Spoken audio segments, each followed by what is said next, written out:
तो फिल्म की शुरुआत होती है जेवियर को दिखाते हुए। जेवियर के पास लग्जरी घर है, गाड़ी है, जिससे बज़ाहिर तो वो बहुत अमीर दिखता है, लेकिन काफी अरसे से उसके पास कोई जॉब नहीं। इसी वजह से उसके घर के हालात बहुत ज्यादा खराब हैं। जेवियर ने बहुत सारे जॉब्स इंटरव्यू दिए, लेकिन किसी एक में भी सिलेक्ट ना हो पाया। और एक शाम उदास जब वो घर लौटा तो उसकी वाइफ ने उसे मशवरा दिया कि तुम अपना ये लग्जरी घर और गाड़ी सेल कर दो। ना चाहते हुए भी जेवियर को ये बात माननी पड़ती है। उसने अपनी हाउस हेल्पर को भी निकाल दिया था और अपनी जॉब जाने की वजह से वो बहुत ज्यादा उदास थी। उसे जेवियर के ऊपर डुप्लीकेट चाबियां फेंकी और यहाँ से चली गई। जेवियर अब एक छोटे अपार्टमेंट में शिफ्ट हो चुका था। उसने एक शॉर्ट कोर्स भी ज्वाइन कर लिया ताकि उसकी प्रोफाइल बेहतर हो सके और जॉब के मौके उसे ज्यादा मिल सके। साथ ही साथ वो इंटरव्यूज भी देता रहा। काफी सारों में तो नाकामी मिली, लेकिन फाइनली फिर उसे एक जॉब मिल भी गई।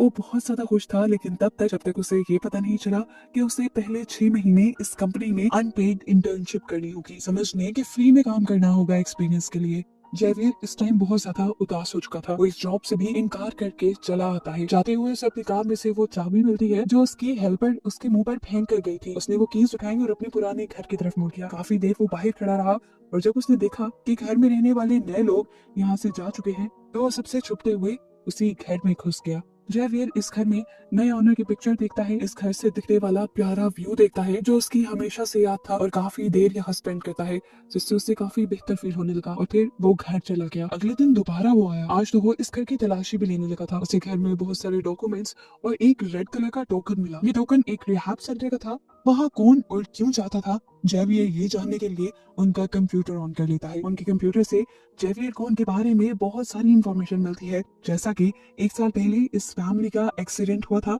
क्योंकि इस घर का ओनर ड्रंक था, इसीलिए 1 साल के लिए उसका ड्राइविंग लाइसेंस भी कैंसिल कर दिया गया था। यहाँ पर उसे ओनर के पूरे दिन का शेड्यूल भी पता चल जाता है और जेवियर ये भी जान जाता है कि नया ओनर अगले दिन 3 बजे अपने रिहैब जाने वाला था। अगले दिन जेवियर भी उस रिहैब सेंटर पहुंच जाता है जहाँ सब लोग नशे की लत छोड़ने के लिए जाते हैं। यहाँ पर वो ओनर भी आया हुआ था। जेवियर को यहाँ पहली मर्तबा देखकर उससे भी यहाँ के लोग सवाल करने लगे, तो जेवियर ने अपनी कहानी बनाना शुरू की। उसने बताया कि वो अल्कोहलिक है, यानी बहुत ज्यादा शराब पीता है, जिसकी वजह से उसकी वाइफ और बेटी यानी उसकी फैमिली भी उससे काफी दूर हो गई है। उसकी कहानी बहुत ज्यादा उसके घर के नए ऑनर से मैच कर रही थी, इसलिए फौरन उसने जेवियर को नोटिस करना शुरू कर दिया।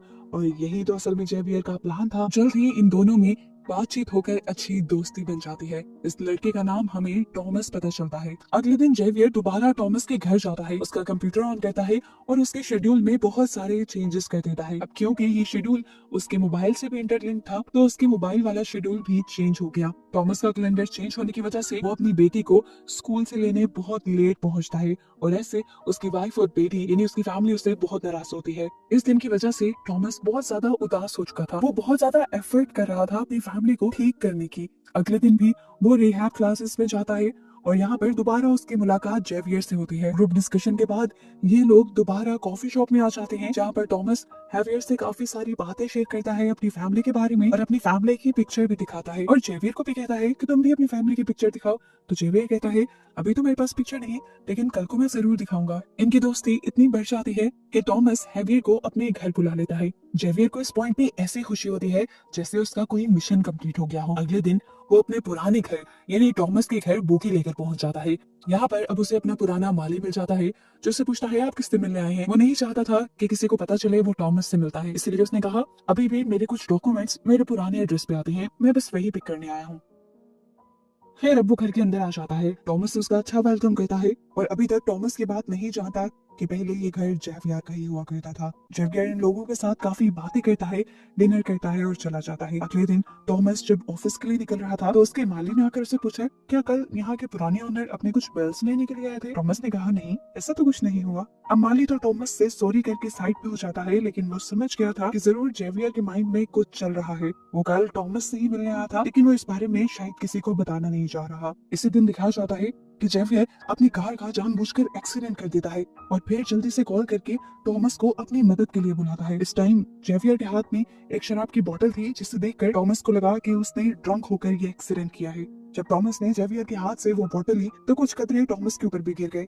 टॉमस उसे समझाने लगा रिहैब ज्वाइन करने के बावजूद भी तुम अगर ये काम करते हो तो बिल्कुल अच्छा नहीं, ऐसे तुम्हारी लत नहीं जाएगी। देखो मैं तुम्हें समझाता हूँ, मुझे पीनट से एलर्जी है, अगर मैं एक भी दाना खा लूं तो मर जाऊंगा। तुम भी ड्रिंक करने को ऐसा ही समझो, अगर तुमने ड्रिंक किया तो तुम मर जाओगे। जेवियर उससे कहता है मैं ड्रिंक करना नहीं चाहता था, लेकिन कल जब मैं तुम्हारे घर आया तो मैंने देखा तुम अपनी जिंदगी कितने अच्छे से मेंटेन करते हो, तुम्हारी फैमिली है, तुम एक कंपनी के वाइस प्रेसिडेंट भी हो, लेकिन मैं ना मेरे पास जॉब है और ना ही मेरी फैमिली मेरे सपोर्ट पे है। मैं अपने दुख को काबू नहीं कर सका, इसलिए मैंने ड्रिंक की। थॉमस कहता है ऐसा कुछ नहीं जैसा तुम्हें नजर आ रहा है, मैंने भी सब चीजों को बैलेंस करने में बहुत मेहनत की है, और वो कंपनी जहाँ मैं वाइस प्रेसिडेंट हूँ वो असल में मेरी नहीं है, मेरे फादर इन लॉ की है। जेवियर उसकी सारी बात सुनकर उससे कहता है अच्छा मुझे कुछ देर के लिए तुम्हारा फोन चाहिए, मेरा फोन डेड है और मुझे कार्ड करने के लिए किसी को बुलाना है यहाँ। थॉमस उसे फोन दे देता है, लेकिन कॉल करने से पहले वो अपने आप को एक मेल भी करता है। उसने ऐसा क्यों किया ये आगे रिवील होगा। इस सब में उसने थॉमस से प्रॉमिस भी ले लिया था कि तुम घर जाकर अपनी वाइफ को इस बारे में कुछ ना बताना, वो पता नहीं मेरे बारे में क्या सोचेंगी। थॉमस ने उसकी ये भी बात मान ली। अब वो जब घर गया तो उसकी वाइफ को उसके कपड़ों से अल्कोहल की स्मेल आ गई। वो भड़क गई, उसे लगा कि थॉमस सीरियस नहीं है उनकी फैमिली को लेकर। वो दोबारा अपनी उन्हीं हरकतों पर उतर आया है जिसकी वजह से उसकी फैमिली एक बहुत बड़े मसले में आ चुकी थी पहले भी। और यहाँ पर थॉमस को अपनी वाइफ को बताना पड़ता है कि ड्रिंक मैंने नहीं किया था बल्कि जेवियर ने किया था, मैंने बस उसकी मदद की। सिंकट होकर हमें जेवियर को दिखाया जाता है जिसे उस टाइम उसकी माली की कॉल आती है और वो कहता है मैं ये बात जान गया हूँ कि तुम अपने घर थॉमस से मिलने आए थे, कोई बिल्स लेने नहीं। अगर तुम चाहते हो कि ये बात मैं छुपा कर रखूं तो कल आकर मुझसे मिल लेना। मजबूरन जेवियर को उससे मिलना पड़ा। माली ने उसे कहा मैं जानता हूँ थॉमस को लेकर तुम्हारे इरादे अच्छे नहीं, अगर तुम चाहते हो कि मैं तुम्हारे बारे में पुलिस को ना बताऊं तो तुम मेरे लिए भी काम करो, तुम थॉमस की बेटी के कपड़े मुझे ला कर देना। ये सुनकर जेवियर को बहुत गुस्सा आया कि कितना नीच आदमी था ये, लेकिन अभी उसे अपना प्लान भी खराब नहीं करना था, इसलिए वो मान गया। मजबूरी में जेवियर माली के काम से थॉमस के घर जाता है उस वक्त जब उसके घर पे कोई नहीं होता। अभी उसने अपना काम मुकम्मल नहीं किया था कि थॉमस की वाइफ घर वापस आ गई। वो बुरी तरह घबरा गया। मजे की बात कि थॉमस की वाइफ इस टाइम जेवियर को ही कॉल करने वाली थी, उसे कुछ कहना चाहती थी वो। उसे जैसे ही कॉल मिलाई तो यहाँ पर जेवियर का फोन बज गया, जिसकी आवाज उसने सुनी भी, लेकिन फिर अपने दिल का वहम समझकर वो अपना काम करके यहाँ से चले गई और फाइनली जेवियर बच गया। थोड़ी देर बाद हम देखते हैं कि जेवियर और थॉमस की वाइफ दोनों एक रेस्टोरेंट में मिले हैं, जहाँ पर थॉमस की वाइफ उससे कहती है कि मैं नहीं चाहती तुम थॉमस से मिलो, मैं नहीं चाहती कि पहले की तरह हम किसी बहुत बड़ी मुसीबत में आए। पहले भी उसकी अल्कोहल वाली आदत की वजह से हमारा बहुत बुरा एक्सीडेंट हुआ, उसमें तो हमारी जान बच गई, लेकिन अब मैं नहीं चाहती कि तुम्हारे साथ रहकर थॉमस को दोबारा अल्कोहल की आदत हो। यहाँ पर जेवियर उसके साथ भी खेल खेल जाता है और बताता है कि ड्रिंक मैंने नहीं की थी बल्कि खुद थॉमस ने की थी। वो उसे थॉमस का एक मेल भी दिखाता है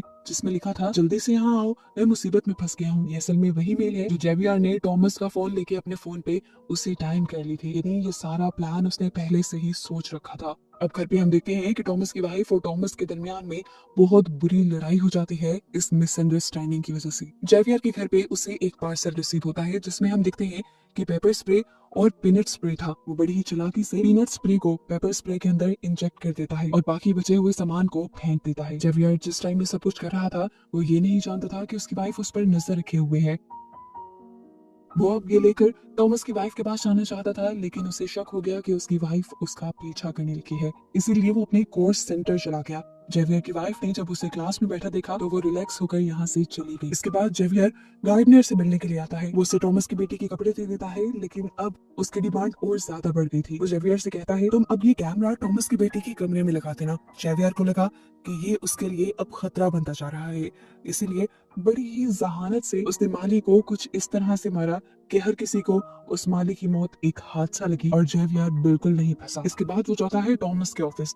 वो थॉमस से मिलना चाह रहा था, लेकिन थॉमस को तो बहुत ज्यादा गुस्सा था क्योंकि पिछले ही दिन थॉमस की वाइफ से जेवियर ने झूठ जो बोल दिया था, जिसकी वजह से उन दोनों के दरमियान में मिसअंडरस्टैंडिंग भी हो गई थी। इसी गुस्से में थॉमस जेवियर को इतना मारता है कि उसके मुंह और नाक से खून निकलने लग जाता है। ऐसी ही हालत में जेवियर बैंडेज कराने नहीं जाता बल्कि जाता है थॉमस की वाइफ के पास और उसे कहता है देखो तुम्हारे हस्बैंड ने मेरा क्या हाल किया। एक और झूठ वो बोलता है कि थॉमस ने हम दोनों को रेस्टोरेंट में बैठे हुए देख लिया था और अब उसे लग रहा है कि हम दोनों का अफेयर चल रहा है। वो थॉमस की वाइफ से कहता है मुझे लगता है कि थॉमस की अल्कोहल वाली आदत अब और ज्यादा बढ़ती जा रही है, नशे और गुस्से में कहीं वो आपको नुकसान ना पहुंचा दे, इसलिए मेरे पास ये पेपर स्प्रे है, इसे आप रख लें। ये वही पेपर स्प्रे था जिसके अंदर वो पीनट सोल्यूशन डाल चुका था। ये देने के बाद वो अपने घर आ जाता है और अपनी वाइफ से कहता है मुझे कुछ अर्जेंट काम आ गया है, मैं कुछ दिन के लिए शहर से बाहर जा रहा हूँ। हालांकि उसकी वाइफ उससे पूछती रह गई कि कहाँ जा रही है वो, लेकिन वो जल्दी से चला गया। इसके बाद उसने टॉमस की वाइफ को कॉल की और बोला मैं जानता हूँ कि आपकी बेटी और आप जिमनास्ट के बहुत बड़े फैन हैं, मैं एक मशहूर जिमनास्ट से आप लोगों को मिलवा सकता हूँ। ये सुनकर तो टॉमस की वाइफ बहुत ज्यादा खुश हो गई और टॉमस के साथ चलने के लिए तैयार हो गई। ये लोग जिमनास्ट के साथ एक पिक्चर पे क्लिक करते हैं इस तरह जिस तरह ये एक फैमिली हो, और जेवियर जानबूझकर ये पिक्चर टॉमस को सेंड कर देता है। इस पिक्चर को देखकर वो टूट गया, दुख ने उसे कहीं का ना छोड़ा और कई महीनों के बाद आज उसने दोबारा ड्रिंक कर ली। बस यही तो जेवियर चाहता था, वो उसकी वाइफ को यकीन दिलवाना चाहता था कि वो अब भी ड्रिंक करता है, और ये सब करके उसने टॉमस को मजबूर किया कि वो ड्रिंक करे। और ऐसे उसकी वाइफ को यकीन हो गया कि उसके हस्बैंड ने कभी ड्रिंक करना छोड़ा ही नहीं, बल्कि वो तो उसे बेवकूफ बना रहा था। इससे पहले कि टॉमस की वाइफ कुछ रिएक्ट करती, टॉमस ही गुस्सा करने लग गया क्योंकि उसने इन दोनों को जेवियर के साथ आते देख लिया था। वो तो अपनी वाइफ को पीटने पे उतर आया।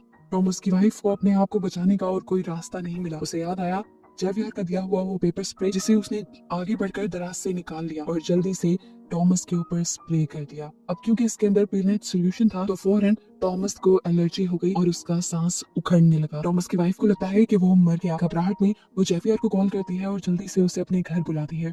जेवियर पहले उसे काम डाउन करता है और उसे एक कमरे में भेज देता है। फिर वो टॉमस के पास आता है तो देखता है कि टॉमस अभी जिंदा था लेकिन तड़प रहा था। लेकिन जेवियर नहीं चाहता था कि टॉमस जिंदा रहे, इसीलिए वो उसके मुंह पे अपने हाथ रख के उसे मार देता है।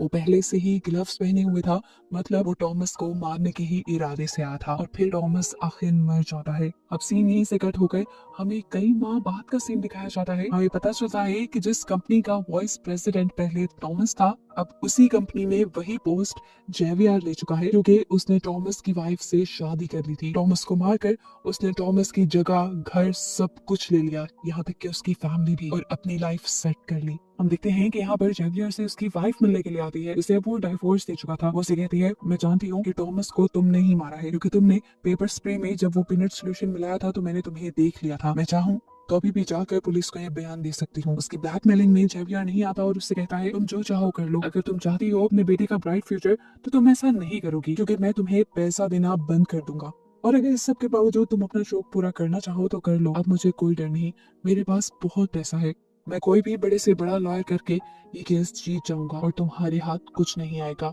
इसके बाद जेवियर की एक्स वाइफ वहां से चली जाती है और जेवियर अब अपने पुराने घर आता है, जिसे वो पहले बेच चुका था, लेकिन ये घर अब दोबारा उसी का हो चुका था। वहाँ वो टॉमस की वाइफ और बेटी को प्यार करता है, जो कि अब उसकी वाइफ और बेटी है। जेवियर इन दोनों के साथ खुश है, उसकी लाइफ अब सेट है, और बस यही दिखाते हुए ये मूवी यहाँ खत्म हो जाती है।